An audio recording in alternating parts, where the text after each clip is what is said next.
దేవునికి స్తోత్రం. మనం రెండవ సందేశాన్ని ఆలకిద్దాం. కొరింథీయులకు రాసిన మొదటి పత్రిక 11వ అధ్యాయం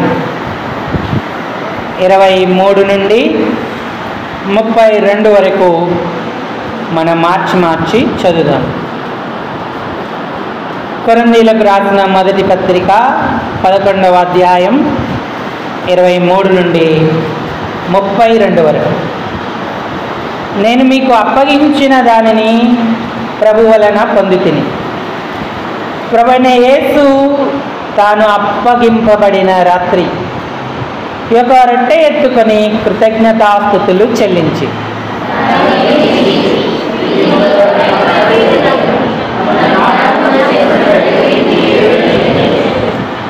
ఆ ప్రకారమే భోజనమైన పిమ్మట ఆయన పాత్రను ఎత్తుకొని, ఈ పాత్ర నా రక్తం వలన క్రొత్త నిబంధన, మీరు దీనిలోనిది త్రాగునప్పుడల్లా నన్ను జ్ఞాపకము చేసుకొంటగా దీన్ని చేయడని చెప్పెను.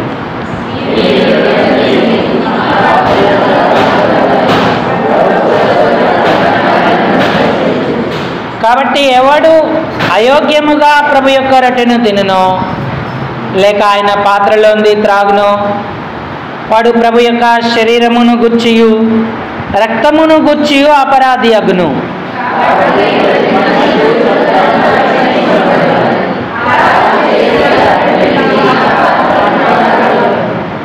ప్రభువు శరీరమని వివేచింపగా తిని త్రాగువాడు తనకు శిక్షావిధి కలుగుటకే తిని త్రాగుచున్నాడు.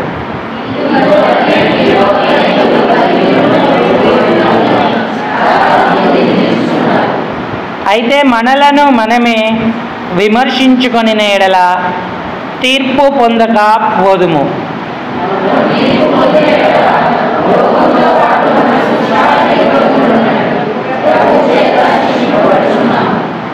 అలాగనే అపోస్తలుల కార్యములు 20వ అధ్యాయం.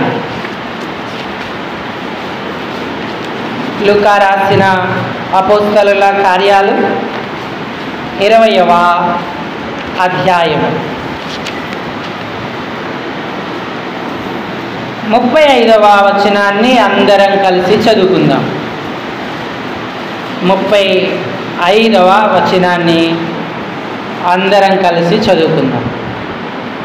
మీరును ఇలాగూ ప్రయాసపడి బలహీనులను సంరక్షింపవలనని పుచ్చుకొనుట కంటే ఇచ్చుట ధన్యం అని ప్రభువైన యేసు చెప్పిన మాటలు జ్ఞాపకము చేసుకొనవలెనని అన్ని విషయములలో మీకు మాదిరి చూపితేనని చెప్పాను. చాలండి. చదువుకున్న లేఖన భాగాలు చేరి రాగలిగిన మన హృదయాలకు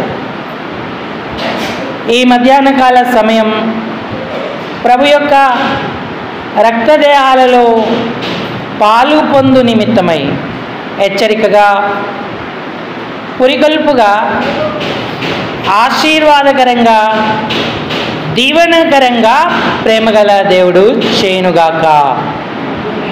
ఆమేన్. ప్రభు ప్రజలారా,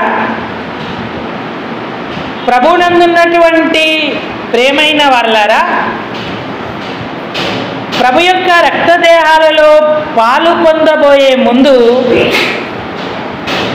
మనం దేవుని యొక్క వాక్యాన్ని కొంత పరిశీలనాత్మకంగా ఆలోచన చేద్దాం. దయతో మీరు పరధ్యానంలో ఉండొద్దు.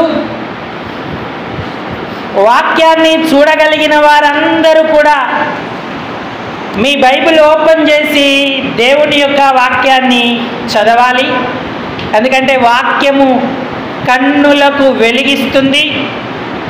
వినగలిగిన వారందరూ కూడా స్పష్టంగా ఎఫ్ఫతా అని మన చెవులు తెరవబడినప్పుడు ఆయన సంకల్పం మన హృదయంలో పడేట్టుగా జాగ్రత్తగా వినాలి. ఎందుకంటే స్వాతంత్రమిచ్చు సంపూర్ణ నియమములో పరిపూర్ణతకు వెళ్ళే వారందరూ విని మరచువారు కాదు అన్నాడు. వారు విని మరవక క్రియ చేసి ధన్యులగుదురు అంటూ ఉన్నాడు. వినడం గొప్ప సంగతే, కానీ గ్రహించేట్టుగా వినాలి. విన్న తర్వాత ఆ క్రియను చేసి మనం ధన్యులం అవ్వాలి. కొందరు వినకుండానే లేదా రాకుండానే నష్టపడుతున్నారు. కొందరు వచ్చి విన్ని గ్రహించకుండా నష్టపడుతున్నారు. వచ్చి వినని వారు కూడా ఉన్నారు. అయితే విని క్రియ చేసేవాడు ధన్యుడవుతాడు. యాకోబు పత్రిక ఈ మాటను మనకు తెలియజేస్తూ ఉంది. మీరు వినువారు మాత్రమే అయ్యుండి మిమ్మును మీరు మోసపుచ్చుకోవద్దు. 22వ వచనం, 1వ అధ్యాయము 22వ వచనం. వినువారు మాత్రమే అయ్యుండి మిమ్మును మీరు మోసపుచ్చుకొనకుండా వాక్య ప్రకారం ప్రవర్తించువారునయ్యుండుడి.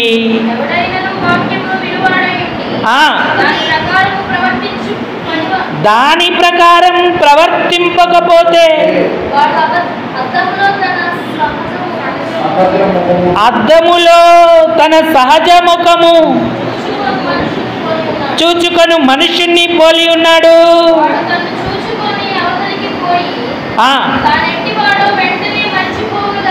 తాను ఎట్టివాడో వెంటనే మరచిపోవును కదా అన్నాడు. అయితే స్వాతంత్రమునిచ్చు సంపూర్ణ నియమములో తేరి చూచి నిలకడగా ఉండువాడెవడో వాడు విని మరచువాడు కాక ఆ క్రియను చేయు వాడై ఉండి తన క్రియలో ధన్యుడగును అన్నాడు. ఈ స్థితియే పరిపూర్ణతకు మనల్ని నడిపించేదిగా ఉంటుంది.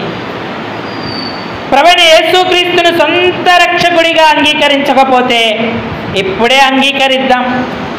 ఒకవేళ అంగీకరించి ఉంటే బాప్తిస్మములో సాక్ష్యం ఇవ్వడానికి సిద్ధపడదాం. బాప్తిస్మంలో కూడా పాలు పొంది ఉంటే రక్తదేహాలలో పాలు పొందడానికి, దేవుని ఏర్పాటును నెరవేర్చుకొని మన ఆధ్యాత్మిక జీవితాన్ని ఆయన రాకడ కొరకు సిద్ధపరచడానికి ఎప్పటికప్పుడు పరిశీలనాత్మకమైన మంచి మనస్సాక్షిని కలిగి ఉండాలి. మరి ఈ స్థితిలో నీ ఆధ్యాత్మిక జీవితాన్ని బలపరుచుకుంటున్నావా? ఏదో ఆదివారం ఆలయానికి వెళ్తున్నాను, వింటున్నాను, ఇక మరిచిపోతున్నాను. ఆలయానికి వెళ్ళడం, ఆ ప్రార్థన ఆశీర్వాదాలు తీసుకోవడమే ముఖ్యం అనుకుంటున్నావా? క్రియ చేసి ధన్యుడవ్వాలి అన్నాడు. ప్రార్థన చేయాలి అని నువ్వు విన్నప్పుడు నువ్వు వ్యక్తిగతంగా ప్రార్థన చేయాలి. సంఘానికి నీవు రావాలి అని దేవుడు నీకు ప్రకటిస్తున్నప్పుడు సంఘానికి, సహవాసానికి నీవు రావాలి. నీ ఆధ్యాత్మిక వ్యక్తిగత జీవితంలో అబద్ధాలు మానేయి, పోకిరి మాటలు మానేయి, చెప్పుడు మాటలు వినకు అని దేవుడు నీతో చెప్తున్నప్పుడు వాటిని మానేయాలి. నీ సమయం సద్వినియోగం చేసుకో, ఉపవాసం ఉండు, ఎడతెగక దేవుడితో గడుపు అని నువ్వు మాట్లాడుతున్నప్పుడు నువ్వు ఎంత క్రియ చేస్తావో అంత ధన్యుడు అవుతావు. క్రియ చేయకుండా వచ్చి విని వెళితే ఏం ప్రయోజనం? అది నిష్ప్రయోజనమే అవుతుంది. నువ్వు పరిపూర్ణత కొరకు పరిగెత్తవు. అందుకే చర్చ్ మనకి ఎంటర్టైన్మెంట్ కేంద్రం కాదు. ఏదో 4 కల్పనా కథలు చెప్పుకొని నిన్ను నేను నవ్వించుకొని నన్ను నువ్వు నవ్వించి సంతోషపడేటువంటి స్థానం కాదు ఇది. దేవుని ఏర్పాటును బట్టి పరిశుద్ధాలయములో రక్షణ లేని వారికి రక్షణ కలగాలి. రక్షించబడిన వారు ప్రభువుకు మరింత సమీపస్తులవుతూ ఆయనకు ఆయాసకరమై ఉన్న ప్రతి విషయాన్ని విడిచిపెడుతూ ఆయన రాకడ కొరకు సిద్ధపడేటువంటి వారంగా ఉండాలి. ఇది అట్టి కర్మాగారం.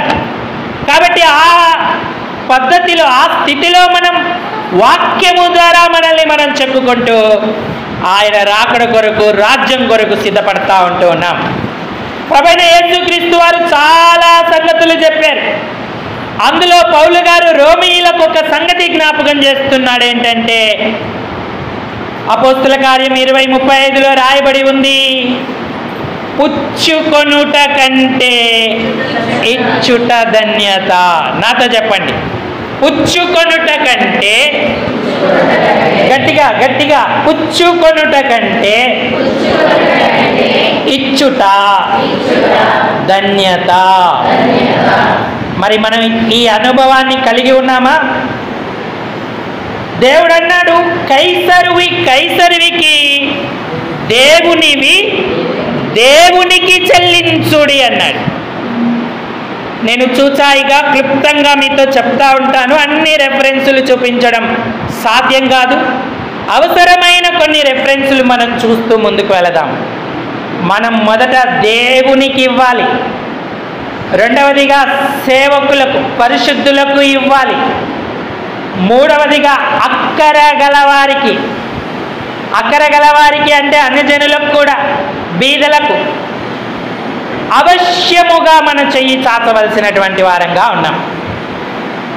దేవునికి ఇచ్చేటివి దేవునికి ఇవ్వాలి, పరిశుద్ధులకు సేవకులకు ఇచ్చేవి సేవకులకు ఇవ్వాలి, అక్కరగలవానికి బీదలకు, ఎవరిదైతే అక్కరతో వాడు మన ఎదుట చేయి చాచాడో వారికి ఇవ్వవలసినవి మనం వారికి ఇవ్వాలి.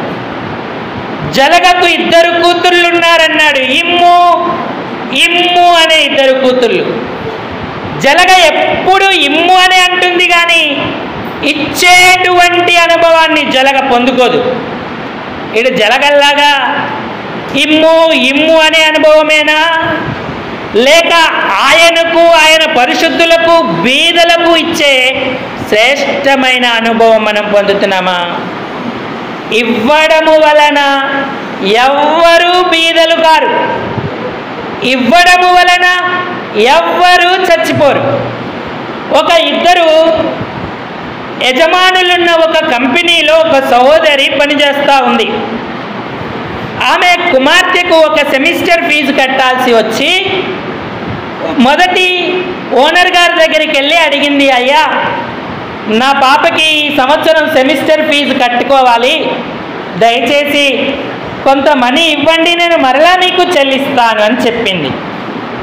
ఏంటమ్మా ప్రతిసారి ఏదో ఒక కారణం చెప్పి డబ్బు తీసుకెళ్తా ఉన్నావు, మేము ఊరికే ఇస్తే కంపెనీ నడపాలా, లేక నిన్ను పోషించి నీ కుటుంబాన్నే చూసుకోవాలా అన్నాడు. అది కాదండి, చాలా అక్కర్లో ఉన్నాను, దయచేసి ఇవ్వండి, నేను త్వరలోనే మీకు ఇస్తాను అంది. ఆయన ఏమాత్రం కనికరపడలేదు, ఒప్పుకోలేదు. సరే ఇక చేసేదేమి లేక ఆమె వెనుదిరిగి ఆ గేట్ దాటి బయటకు వస్తూ ఉంది. అప్పుడు రెండవ ఓనర్ కూడా ఆమెకు ఎదురుపడ్డాడు. ఆమెను పలకరించాడు, ఆమె కూడా పలకరించింది. అయ్యా ఎలా ఉన్నారంటే, అమ్మ బాగున్నాను, మీరు ఎలా ఉన్నారని అడిగాడు. బాగానే ఉన్నానయ్యా అంది. ఎందుకో విచారంగా ఉన్నావేంటమ్మా అంటే, ఏం లేదయ్యా ఏమి లేదు అని చెప్పి దాటవేయిపోయింది. కానీ ఆయన వదలలేదు. చెప్పమ్మా పర్వాలేదు, నా వలన ఏమన్నా అయితే నీకు సహాయం చేస్తాను అన్నాడు. అయ్యా ఇట్లా మా పాప సెమిస్టర్ ఫీజు కోసం మరి ఆ మొదటి ఓనర్ దగ్గరికి వచ్చాను, ఆయన ఇవ్వనన్నారు అని చెప్పింది. నువ్వేం చింతపడకమ్మా, నేను వెళ్ళి మాట్లాడతాను, నీకు కావాల్సింది నేను నీ అకౌంట్లో వేస్తాను, వెళ్ళు అని ఆమెతో చెప్పాడు. ఆమె చాలా సంతోషిస్తూ అక్కడి నుంచి వెళ్ళిపోయింది. ఇప్పుడు ఈ రెండవ ఓనర్ రూమ్లోకి రాగానే ఆయన అడిగాడు, ఏంటండి మీరు ఆ సిస్టర్తో ఏదో మాట్లాడుతున్నారు అని అడిగాడు.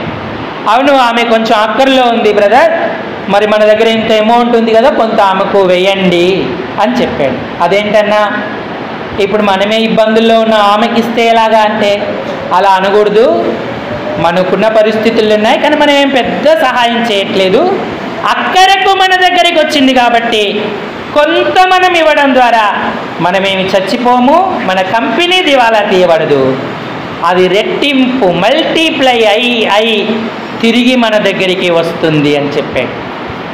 అప్పుడు ఆ సహోదరుడు కూడా ఒప్పుకొని ఆమెకు వేయవలసినటువంటి అమౌంట్ ఆమె అకౌంట్లో వేశాడు. ప్రియులారా, నాడు మనం మన ఆధ్యాత్మిక జీవితంలో ఇలాంటి అనుభవాన్ని కలిగి ఉంటున్నామా? ఇచ్చుట ఎంతో గొప్ప ఆశీర్వాదం. యేసు ప్రభు వారు మనల్ని ఇమ్ము అని చెప్పే, భక్తి కలిగిన వారు తప్పక ఆయనకి ఇవ్వవలసినవి ఇస్తూ ఉంటారు. ఆయనకి ఇవ్వవలసిన భాగాలు మనం దొంగిలికూడదు. దొంగిలితే మనకు నష్టమే కానీ లాభము కలగదు. అలాగే ఆయన పరిశుద్ధులకు ఇవ్వవలసినవి ఇవ్వాలి. అక్కర కలిగిన వానికి ఆ అక్కరలు తీరుస్తూ మనకున్నంతలో సహాయం చేస్తూ రావాలి. మేలు చేయ తగినప్పుడు మేలు పొందువానికి మేలు చేయకుండా నీ చెయ్యి వెనక్కు తీయకుము అన్నాడు. మనం మన పిల్లలు తదనంతరం దీవింపబడాలంటే తప్పకుండా మనం గుప్పిలి విప్పేటువంటి వారముగా, ఇచ్చేటి అనుభవముగా ఉండేటువంటి వారంగా మనము ఉండాలి. సంతోషించే విషయం ఏంటంటే, మన సంఘాన్ని గురించి నేను అతిశయపడతాను దేవుని దగ్గర. కొన్ని కుటుంబాలు తప్ప అన్నీ కూడా దేవునికి ఇవ్వగలిగిన కుటుంబాలు, సేవకునికి ఇవ్వగలిగిన కుటుంబాలు, అక్కరలో ఉన్నవారికి ఇవ్వగలిగిన కుటుంబాలు ఉన్నాయి. అయితే ఈ ఇవ్వడములో ఇంకొక మెట్టు మనము ఎక్కాలి. ఎంత ఇవ్వాలో, ఎలా ఇవ్వాలో నేర్చుకోవాలి. ఇస్తున్నాం కదా అని తగినంత ఇవ్వకపోతే కూడా మనకు ఆశీర్వాదం ఉండదు. తగినంత ఇచ్చేటువంటి వారంగా ఉండాలి. దేవునికి తగినంత ఇవ్వాలి, సేవకులకు తగినంత ఇవ్వాలి, అక్కర కలిగిన బీదలకు తగినంత ఇవ్వాలి. కొరింథీయులకు రాసినటువంటి 2వ పత్రిక 9వ అధ్యాయం, 2వ పత్రిక 9వ అధ్యాయం 7వ వచనం చదవండి. సనుగు కొనకయు బలవంతంగా కాకయు ప్రతి వాడును తన హృదయములో నిశ్చయించుకొనిన ప్రకారము సనుగు కొనకయు బలవంతంగా కాకయు హృదయములో నిశ్చయించుకున్న ప్రకారము ఇయ్యవలెను. ఆమేన్. నాతో చెప్పండి, దేవుడు. ఏంటండి నీరసంగా చెప్తున్నారు? దేవుడు ఉత్సాహంగా ఇచ్చువానిని ప్రేమించును. ఎవరికి? దేవునికి ఇచ్చువానికి, సేవకులకు ఇచ్చువానికి, అక్కర గలవానికి ఇచ్చువానికి, ఈ 3 దశలలో ఉన్న వారికి ఇచ్చువానికి దేవుడు ప్రేమించును అన్నాడు. ఆయన ప్రేమిస్తే మనం ఆస్తికి కర్తలవుతాం. ఆయన ప్రేమిస్తే కలిమి సంపద మన ఇంట ఉంటుంది. కొదవలేమీ లేకుండా మనం దీవెన పొందేటువంటి వారంగా ఉంటాం. ఈనాడు నీ దేవునికి నీవేమి ఇస్తున్నావు? నీ స్థానిక సంఘ కాపరికి ఏమి ఇస్తున్నావు? అక్కడలో ఉన్న పరిశుద్ధులకు, బీదలకు ఏమి ఇస్తున్నావు? ఉత్సాహంగా ఇస్తున్నావా? సనుక్కుంటూ ఇస్తున్నావా? గొనుక్కుంటూ ఇస్తున్నావా? తప్పదని ఇస్తున్నావా? హృదయములో నిశ్చయించుకున్న ప్రకారం తగినది ఇయ్యవలేను అన్నాడు. తగినది ఇయ్యవలేను అన్నాడు. ఏంటి తగినది? ఎంత తగ్గుద్ది?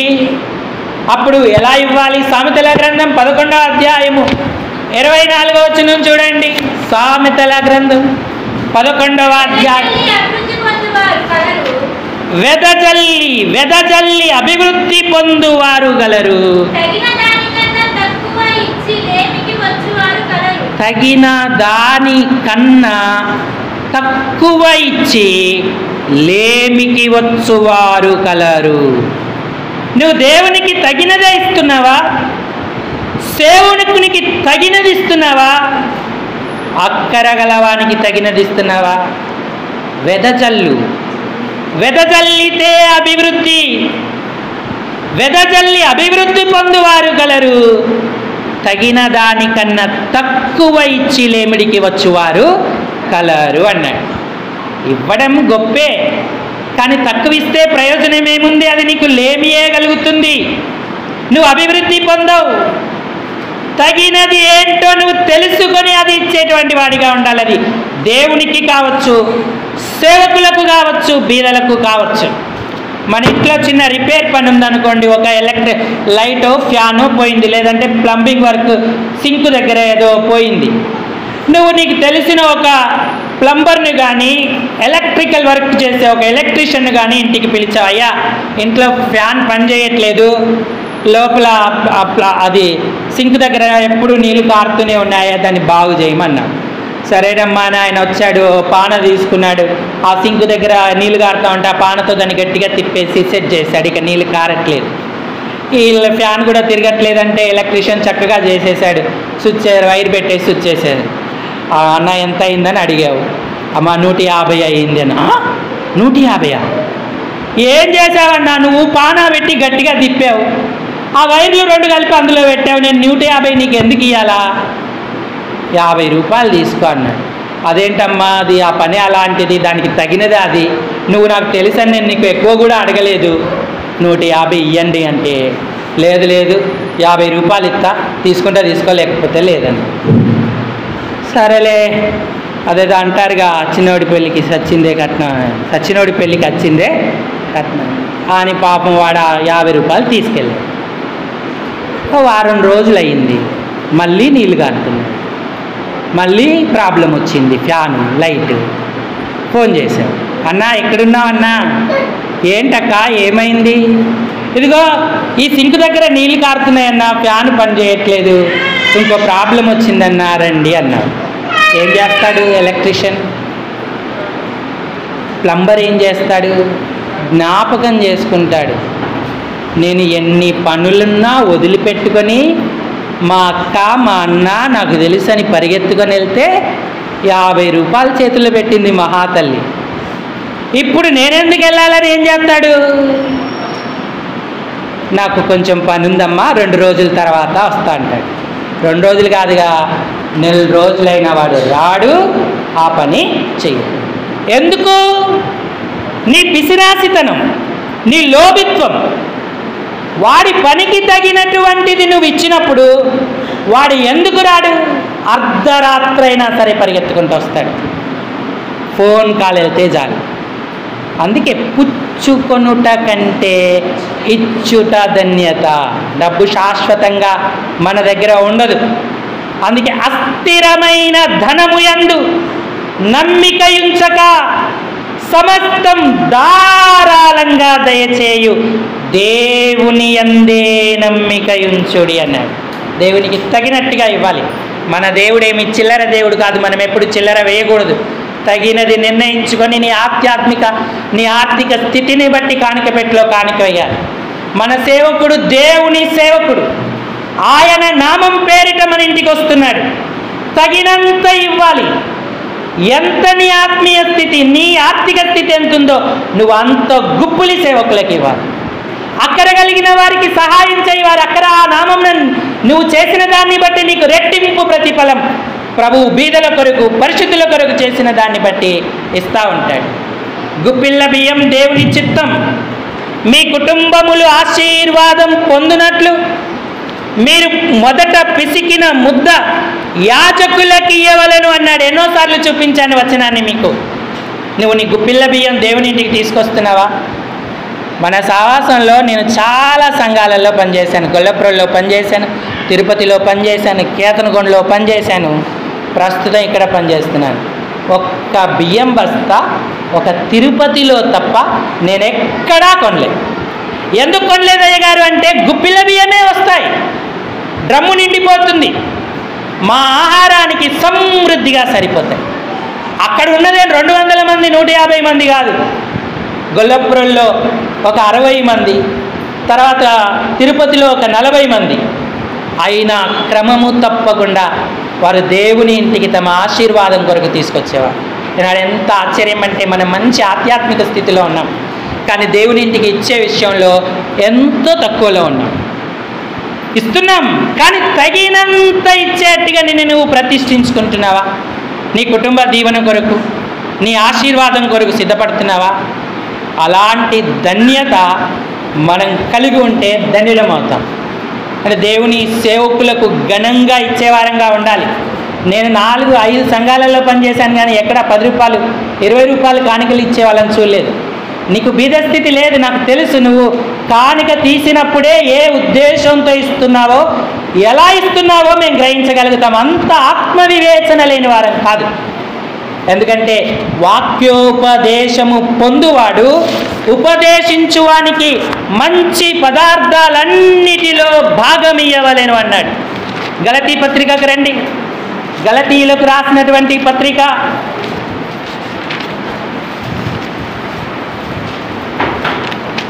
6వ అధ్యాయము 6వ వచనం.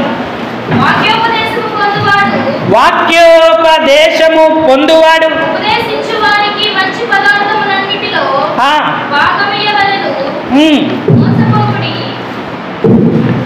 దేవుడు వెక్కిరింపబడడు అన్నాడు. కింద పుట్నోట్లో చిన్న వచనం రాయబడి ఉంది. వాక్యోపదేశము పొందువాడు ఉపదేశించువానికి మంచి పదార్థాలన్నిటిలో భాగమియ్యవలేను అన్నాడు. మరి నువ్వు అలాంటి అనుభవాన్ని కలిగి ఉన్నావా? ఒకప్పుడు కానుక పెట్టే మందిరంలో లేదు. గుడారంలో దేవుడు అన్ని కొలతలు చెప్పాడు, కానీ కానుక పెట్టే కొలత చెప్పలేదు. ఇశ్రాయేలీలు బబులోనుకు చెరగా కొనిపోబడక ముందు ఇజికియా, రాజైన ఇజికియా మందిరం శిథిలమైన పనులను బాగు చేయడానికి ఒక పెట్టె పెట్టి ఆ పెట్టెలో ద్రవ్యమేమని చెప్పాడు. అప్పుడు వారంతా ఆ పెట్టెలో ద్రవ్యం వేసినప్పుడు అది మందిర పనులకు ఉపయోగించబడుతూ వచ్చింది. అప్పుడున్న ప్రధాన యాజకులు వారి దగ్గరికి వచ్చినటువంటి దశమ భాగాలను, ఇతరమైన భాగాలను సేవకుల పోషణ నిమిత్తమై ఉపయోగించేవారు, వారికి ఇచ్చేవారు. వారు తమ కుటుంబాన్ని పోషించుకొని యాజక ధర్మాన్ని జరిగిస్తూ వచ్చేవారు. ఈనాడు కొత్త నిబంధనలో కూడా దేవుడు అదే పద్ధతిని పెట్టాడు. వాక్యోపదేశం, జ్ఞానం, ప్రార్థనల ఫలం మనకు కలుగుతున్న సేవకునితో సేవకుడు సమస్త విషయాలలో కూడా పాలిభాగస్తుడవుతాడు. అప్పుడు మనం అన్నీ కూడా భాగము తీసి ఆయనకి ఇవ్వవలసిన వారంగా ఉంటాం. కొరంథీ పత్రికలు అంటాడు, కళ్ళెము తొక్కు ఎద్దుమూతికి చిక్కము వేయకూడదు అన్నాడు. మందను కాచి మందపాలు తాగని వాడు ఎవడు అన్నాడు. మందను కాస్తున్నప్పుడు యజమానుడు జీతం ఇస్తున్నాడు. మరి జీతం ఇచ్చినప్పుడు మందపాలు ఎందుకు తాగుతున్నాడు? కళ్ళెము తొక్కుతున్న ఎద్దుకు ముందే ఆహారం పెట్టబడుతుంది. అయినా కళ్ళెము తొక్కేటప్పుడు దాని మూతికి దేవుడు చిక్కం వేయొద్దు అన్నాడు. ఆ ఎద్దు ఉత్సాహంతో ఆరోగ్యంతో ఇంకా పని చేయాలంటే దానికి చిక్కం వేస్తే ఫలితం కలగదు, వాడి దిగుబడి తగ్గిపోతూ ఉంటుంది. కాబట్టి ప్రియులారా, ఈనాడు కేవలం జీతం ఇస్తున్నాంగా అని అనుకుంటే సరిపోదు. గవర్నమెంట్ వారు కూడా జీతం ఇస్తారు. వారికి ఎన్ని అలవెన్సులు ఉంటాయి, టీఏ ఉంటుంది, డిఏ ఉంటుంది. ఉద్యోగస్తులు కేవలం ఉద్యోగ జీతముతోనే బ్రతకరు, ఇంకా ఇతరాత్రమైన అలవెన్సులు ఎన్నో ఉంటాయి. వాటన్నిటిని నువ్వు సేవకులకు అందించేటువంటి నీ కుటుంబ పరంగా నువ్వు కలిగి ఉన్నావా? లేవీయులను విడవకూడదు సుమి, లేవీయులను మరవకూడదు సుమి అన్నాడు. నీ సంతోషములో వారు పాలిభాగస్తులవ్వాలని దేవుడు కోరుతా ఉన్నాడు. నీకు ఈ అనుభవం ఉందా? విధవరాలు మొదట చిన్న అప్పం ఏలియాకిచ్చింది. వారి జీవన కాలమంతా, కరువు కాలమంతా భోజనం చేస్తూ వచ్చారు. వారికి నష్టం కలగలేదు.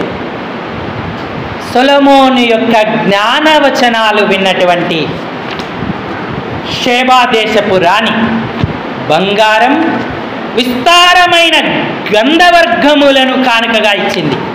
చూడండి, మొదటి రాజుల గ్రంథం 10వ అధ్యాయము, రాజుల మొదటి గ్రంథం 10వ అధ్యాయము 10వ వచనం చదవండి. మరియు ఆమె రాజునకు 240 మా కరెక్ట్గా చదువు, 240 మణుగుల బంగారమును, బహు విస్తారమైన గంధవర్గమును రత్నములను ఇచ్చెను. షేబాదేశపు రాణి రాజైన సొలొమోనుకి ఇచ్చిన గంధవర్గములంత విస్తారము మరి ఎన్నడైనను రాలేదు. అందుకే యేసుప్రభు వారి షేబాదేశపు రాణిని జ్ఞాపకం చేసుకున్నాడు. విమర్శ దినమున ఆమె వారి మీద నేరస్థాపన చేయును అన్నాడు. ఆమె మారు మనసు పొందింది, తగినది సొలొమోను జ్ఞానవచనాలు విని వెళ్ళింది. ఈనాడు పరలోకపు సొలొమోను ప్రభువైన యేసుక్రీస్తు ఉపదేశాలు వింటున్నాం. దేవుని యొక్క జ్ఞానాన్ని పొందుతున్న మనం ఆయనకి ఎంత ఇస్తూ ఉన్నాం? ఆయన సేవకులకు తగినంత ఇస్తున్నామా? అక్కర గల వారికి తగినంత ఇస్తూ ఉంటున్నామా? అది మనకు ఆశీర్వాదం, దీవెన అవుతుంది. చాలామంది ఏదో డబ్బు కొరకు, ఇతరాత్రమైన వాటి కొరకు చెప్తారనుకుంటారు. కానీ పౌలేమన్నాడు? పౌలు పత్రిక, ఫిలిప్పీలకు రాసిన పత్రిక 11వ వచనం 4వ అధ్యాయం, నాకేదో కొదువగలిగినందున నేను ఇలాగు చెప్పుటలేదు, నేను ఏ స్థితిలో ఉన్నను ఆ స్థితిలోనే సంతృప్తి కలిగి నేర్చుకొని ఉన్నాను. నాకు దీన స్థితి తెలుసు, సంపన్న స్థితి తెలుసు, ప్రతి విషయములోను కడుపు నిండుట తెలుసు, ఆకలి కొని ఉండుట తెలుసు, సమృద్ధి కలిగి ఉండుటకును లేమిలో ఉండుటకు నేను నేర్చుకొని ఉన్నాను అన్నాడు. ఇంకొక చోట అన్నాడు, లెక్కకు మించి విస్తారంగా మీ యొద్ద నుంచి రావాలి కానీ అవి ఇప్పుడు రావట్లేదు. అయినను నాకేం కొదవలేదు. ఒకవేళ కొదవ ఉన్నా ఆయనే తీరుస్తాడని ఆయన మీద ఆధారపడి మరి సంఘాలకు ఈ విషయాన్ని చెప్తూ వచ్చాడు. మొదటి నుంచి సువార్త పరిచర్యలో మీరు నాతో పాలిభాగస్తులై ఉన్నారు అని ఫిలిప్పు సంఘాన్ని ప్రశంసిస్తూ వచ్చాడు. ప్రియులారా, నాడు మనం దేవునికి, దేవుని సేవకులకు, సంఘ అక్కరలో ఉన్న పరిశుద్ధులకు, బీదలకు మనం చేయి చాస్తున్నామా? తగినంత ఇచ్చి వెదజల్లి అభివృద్ధి పొందేటువంటి వారంగా ఉంటున్నామా? నేను సంవత్సరం కాలంగా సేవ చేస్తూ ఉన్నాం. ఒక పండు, ఒక ఫలము, ఒక పత్రము సంపూర్ణంగా మేము ఎరిగిన వారం కాదు. జోనాథన్ పాస్టర్ గారు ఎవరండి? మన సంఘ సభ్యుడా? ఉసిరికాయలు పంపుతాడు, గోలు చిక్కుళ్ళు పంపుతాడు, బెండకాయలు పంపుతాడు, దొండకాయలు పంపుతాడు. వారెందుకు మన సంఘానికి ఇవ్వాలి? వారు వాక్యాన్ని ఎరిగిన వారు గనక, సేవకులకు ఇవ్వడము ద్వారా నాకు దీవెనని గుర్తించారు గనక పంపిస్తున్నారు. మరి నువ్వు అలాంటి అనుభవాన్ని కలిగి ఉన్నావా? దేవుని సేవకులకు, దేవునికి, బీదలకు, అక్కరలో ఉన్న వారికి ఇవ్వడం వల్ల ఎంతో దీవెన కలుగుతూ ఉంటుంది. ఆర్థిక లోట్లు, అక్కర్లుంటే ఏం చేస్తారు సేవకులు? ఇది మనకు సరిపోతలేదని పాస్టర్ ఒక జాబు, పాస్టర్ గారు ఒక జాబు చూసుకుంటారు. అప్పుడు సంఘంలో ప్రార్థనలు, సమయోచిత సందర్భమైన వాక్య సందేశాలు, ఆదరణ ఎక్కడి నుంచి కలుగుతాయి? ఎలా బలపడతాం? సంఘం ఆర్థికంగా, ఆత్మీయంగా అభివృద్ధి చెందాలంటే ఇవ్వడం నేర్చుకోవాలి. అన్ని రకాలుగా ఇవ్వాలి. దేవునికి, దేవుని సేవకునికి, బీదలకు ఇవ్వాలి. అప్పుడు నీకు కొరత ఉండదు, కొదువ ఉండదు. దావీదు కర్మేలు ప్రాంతంలో అరణ్యములో ఉన్నప్పుడు నాబాలు మందను కాచాడు. రాత్రుల్లో క్రూరముగాల నుంచి కాచాడు, విషసర్పాల నుంచి కాచాడు, పగలు బందిపోటు దొంగలు, ఇతరమైన వారు పడకుండా కాచాడు. నాబాలు ఒకరోజు బొర్రెగొచ్చు కత్తిరించడానికి పని వాళ్ళనందరినీ సమకూర్చి విందు చేస్తూ ఉన్నాడు. అప్పుడు దావీదు ఏం చేశాడంటే, అయ్యా మేము శుభదినాన వచ్చాం, మేము కూడా నిన్ను ఏం అడగట్లేదు, కానీ నాతో ఉన్నవారికి నాకు కొంచెం భోజనం పెట్టయ్యా అన్నాడంతే. ఎంత కోపం వచ్చిందో నాబాలుకు. దావీదెవ్వడు?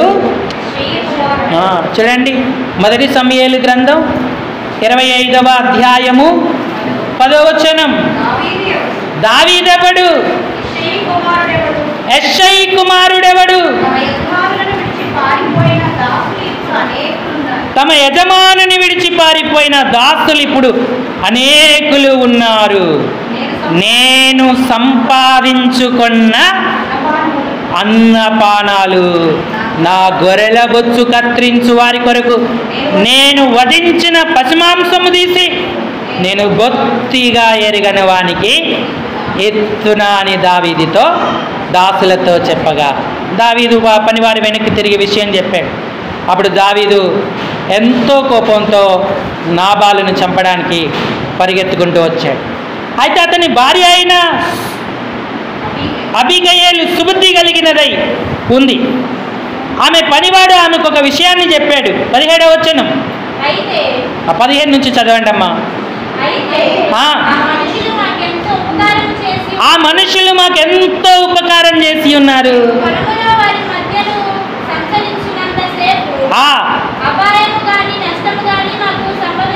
అపాయము గాని నష్టము గాని మాకు సంభవింపనే లేదు. మేము గొర్రెలను కాయుచున్నంత సేపు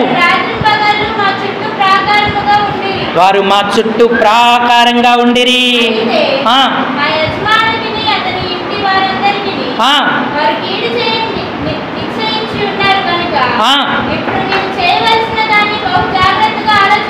ఆలోచించుము, మన యజమానుడు బహు పనికి మాలినవాడు, ఎవరిని తనతో మాటలాడనీయుడన్నాడు. మీరు ఇంటికి వెళ్ళాక ఈ అధ్యాయం అంతా చదవండి.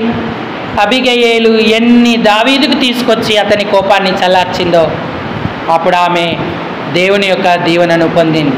అంజూరపు ఆడలు, పిండి, ద్రాక్షాతిత్తులు ఇవన్నీ కూడా తీసుకొచ్చి దేవుని కోపాన్ని చల్లార్చుకున్న దానిలాగా ఉంది. ఈనాడు ఇచ్చుట ఎంత ధన్యత. పిసినాసితనం, లోభిత్వం పనికిరాదు. తగినంత గుప్పిలి మనం విప్పాలి, దేవునికి విప్పాలి. మందిరంలో పనులు జరుగుతున్నప్పుడు వేరే ప్రశ్న మనకు రాకూడదు. ఎందుకంటే సంఘము దేవునిది, మనుషులది కాదు. మనుషులను పనివారిగా దేవుడు పెట్టాడు. సంఘం లార్న్ గారిది కాదు, హెన్రీ గారిది కాదు, నాది కాదు, నీది కాదు. మనందరం పనివారలమే, సంఘంలో ఒక భాగస్థులం. ఆయన అపోస్తల కార్యం 20వ అధ్యాయం 20వ వచనంలో అంటాడు, దేవుడు తన స్వరక్తమిచ్చి సంపాదించిన సంఘం.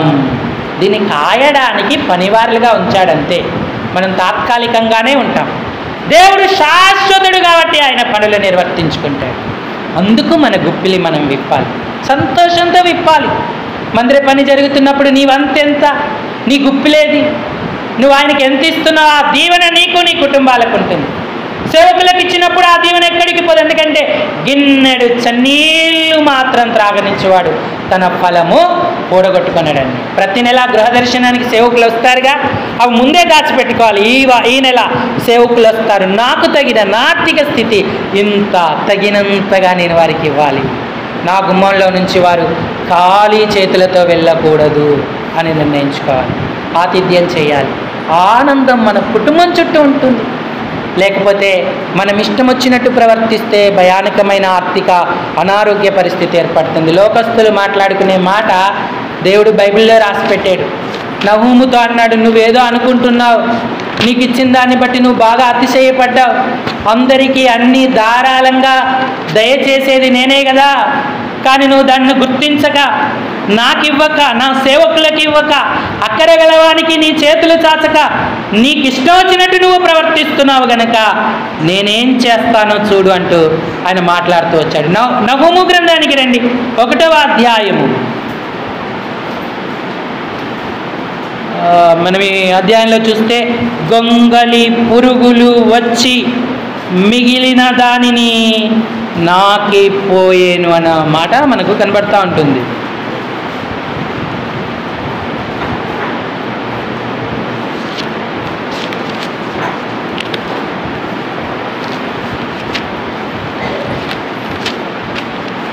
నహూము గ్రంథంలోనూ మరొక గ్రంథంలో ఉంటుంది. అవసరమైతే నేను తర్వాత దాన్ని మీకు చూపిస్తాను, మీరు కూడా గమనించండి. గొంగలి పురుగులు వచ్చి మిగిలిన దానిని నాకిపోయేను అని. అది అన్నీ ఉన్న మనం దేవునికి ఇవ్వకపోతే మన ఆర్థికత నాకిపోతుంది, అలాగే ఆరోగ్యము పోతుంది, అన్ని రకాలైనటువంటి పరిస్థితులు మనం ఎదుర్కొంటాం. అందుకే ఇవ్వడము ద్వారా కుడివైపు వెళతాం, దేవుని యొక్క దీవెనను మనం పొందుకునేటువంటి వారంగా ఉంటాం. ఈనాడు మనకు అలాంటి అనుభవం ఉందా? అబ్రహాం చూడండి, అన్ని విషయాలలో ఆశీర్వదింపబడ్డాడు. ఎందుకు ఆశీర్వదింపబడ్డాడంటే ఇచ్చాడు ఆయన ఇచ్చి ఆశీర్వదింపబడ్డాడు. ఆదికాండంలోకి రండి, ఆ మాట తర్వాత చూద్దాం. ఆదికాండము 24వ అధ్యాయము 1వ వచనం చదవండి. అబ్రహాము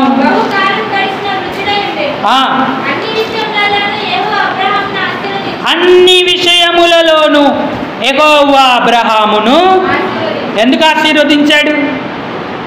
ఆదికాండం 14వ అధ్యాయము 18, 19, 20 వచనాలు.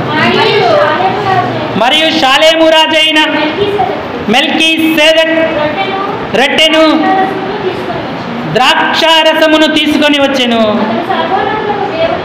అతడు సర్వోన్నతుడగు దేవుని యాజకుడు.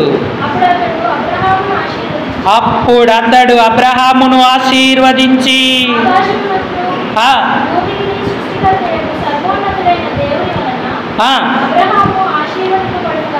అప్పుడు అబ్రహాము ఆశీర్వదింపబడును గాక నేను.